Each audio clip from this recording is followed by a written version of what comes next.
Bismillahirrahmanirrahim. Assalamualaikum warahmatullahi wabarakatuh. Ketemu lagi dengan Rodi Berry Lor. Lama sekali udah tidak berjumpa dan kebetulan ini aku udah mulai dapat kartu grafis lagi, guys. Jadi seperti teman-teman lihat di sini, aku dapetin lagi kartu grafis dari kubu hijau, yaitu Nvidia GeForce GTX 1050 Ti dari seri Asus ROG Strix ya. Jadi ini aku dapetin unit aja dari user upgrade kebetulan, dan kita akan lihat di sini. Untuk kelengkapannya hanya kartu grafis saja. Kondisinya juga masih sangat mulus, guys. Kinyis bening ya. Jadi ini seri tertinggi dari GTX 1050 Ti, yaitu dari brand Asus ROG Strix ya. Jadi kipasnya ini akan berputar saat diperluin aja, terutama saat menyentuh suhu 55 sampai 60 derajat Celcius ya. Kemudian bisa diatur juga menggunakan tweak, tentunya Asus tweak untuk tetap berputar atau sesuai defaultnya. Jadi dia akan berputar saat diperluin aja. Jadi 0 decibel. Kemudian heatsinknya berwarna chrome. Kemudian PCI Express 3.0 ya, 16 kali. Mantap. Kemudian di bagian atasnya di sini kartu grafis ini membutuhkan 6 pin power dengan TDP range di 36 sampai 75 watt ya untuk full load-nya. Kemudian di sini ada RGB logo ROG Strix ya. Ini bisa disetting juga menggunakan Armoury Crate, yaitu software khusus untuk men-setting per RGB-nya Asus seperti itu. Dan penampakannya juga sangat mulus, kinyis bening. Heatsinknya berwarna chrome ya, dengan high quality komponen tentunya untuk seri Asus ROG Strix ya. Ini di bagian egg house-nya.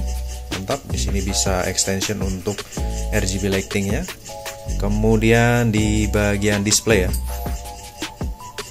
untuk plat display juga masih kinyis guys. Di sini ada satu buah display port, satu buah HDMI port, dan dua buah DVI port ya.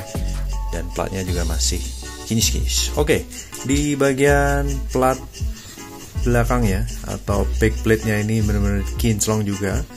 Untuk segel dari pabrikannya masih utuh ya tentunya.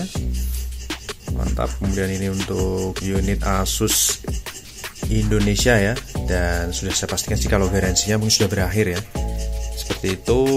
Dan mantap guys, overall unitnya masih sangat terawat guys. Oke, baiklah, di sini kita akan bakal tes kartu grafis ini dan kita langsung install aja ke PC guys. Let's go.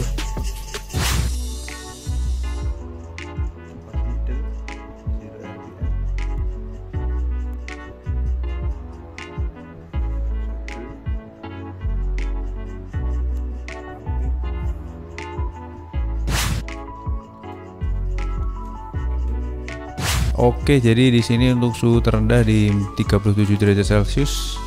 Saat ini posisi di 41 derajat Celcius karena kipas itu 0 RPM ya untuk seri ROG Strix. Kita reload hardware info. Kemudian MSI Afterburner, GPU Z, dan juga 3D Mark ya. Kita tunggu semuanya terpantau dengan baik. Steamnya kita close dulu. Ini MSI Afterburner ya, pasin di bagian VGA.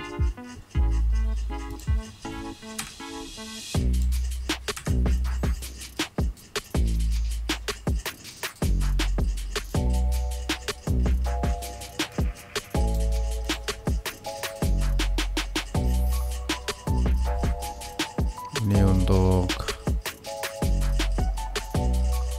GPU Z, kita look up, kita lihat spesifikasinya.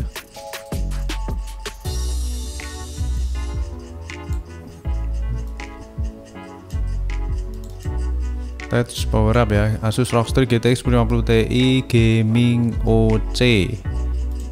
Kalau kita cek di sini untuk Asus ROG Strix ini arsitektur Pascal ya.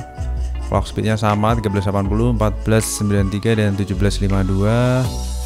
Kemudian memori 4GB Samsung ya, GDDR5 128 bit. Graphic feature, render config sama sesuai. Oh ya, untuk ukurannya di sini dual slot ya, panjang 24,1 cm, TDP 75 watt, suggested power supply 250 watt, butuh 6 pin power, encoder gen 6, decoder generasi ketiga. Oke, kita bakal jalanin benchmark untuk kartu grafis ini di Firestrike aja, preset 1080p. Kita running ya. Ini untuk MSI Afterburner berjalan default ya, tanpa ada settingan tambahan. Oke, kita langsung load aja di 3D Mark Firestrike ya. Jadi kondisi kartu grafis ini masih sangat mulus ya, bening, segel. Kemudian RGB juga berjalan dengan sangat cerah, normal, mantap jiwa ya. Oke, kita tes di 1080p.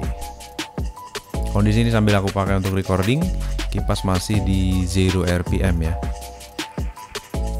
Firestrike graphic test 1.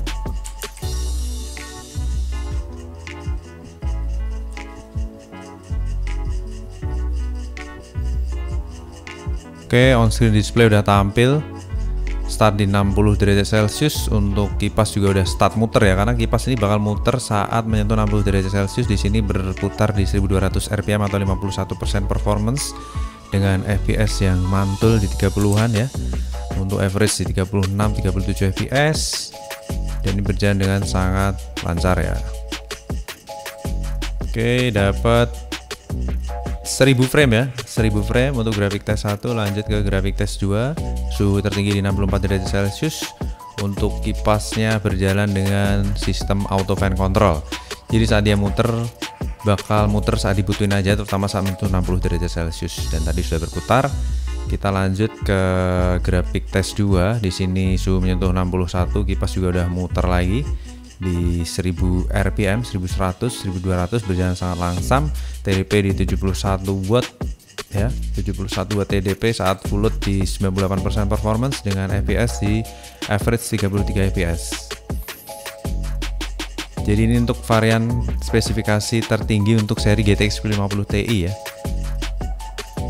Mantap jiwa. 1000 frame di 63 derajat Celcius, dimana tes 1 tadi suhu tertingginya di 64. Ini tes 2 juga aktif 64 lagi, suhu tertingginya masih sama. Kondisi masih segel unitnya, masih sangat terawat. Jadi ini unit lokal ya, unit user upgrade, unit Asus Indonesia ya. Oke, prosesor tes di sini di boost ke 70 fps di 62 derajat Celcius. Untuk prosesor, kartu grafis cenderung idle di 10%, 11% performance. Mantap. Dan lanjut ke tes terakhir menggunakan Firestrike combine test ya.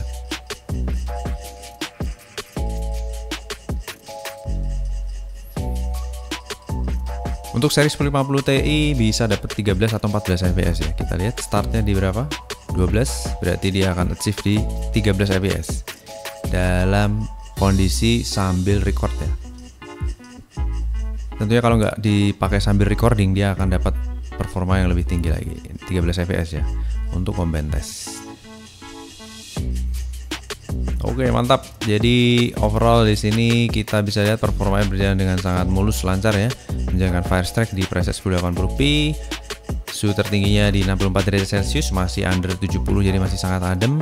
Kemudian perputaran kipas juga hanya ada gap 10% aja dari idle ke full load, 55%. Kemudian Firestrike skornya di 6837. Kita coba komparasi untuk valid result secara online ya. Di sini kita lihat valid result better than 29% of all result ya. Jadi mantap ya, masih sangat bagus. Average temperature 61 derajat Celcius ya. Oke, kita coba lihat dari keseluruhan performanya. Jadi untuk TDP maksimal di 76 watt, idle dan minimalnya di 35 sampai 36 watt TDP. Kemudian secara sensor di sini dia bisa menjalankan driver terbaru ya, kebetulan dari Nvidia versi 537 yang terinstall di PC saya.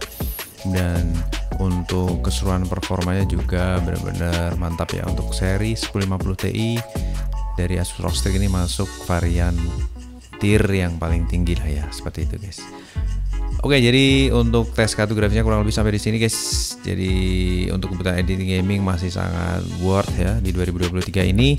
Kita akan lanjut tes kartografis berikutnya. Jangan lupa tekan tombol like dan subscribe. Terima kasih atas atensinya. Wassalamualaikum warahmatullahi wabarakatuh. Bye bye. White shirt, now red, my bloody no sleep.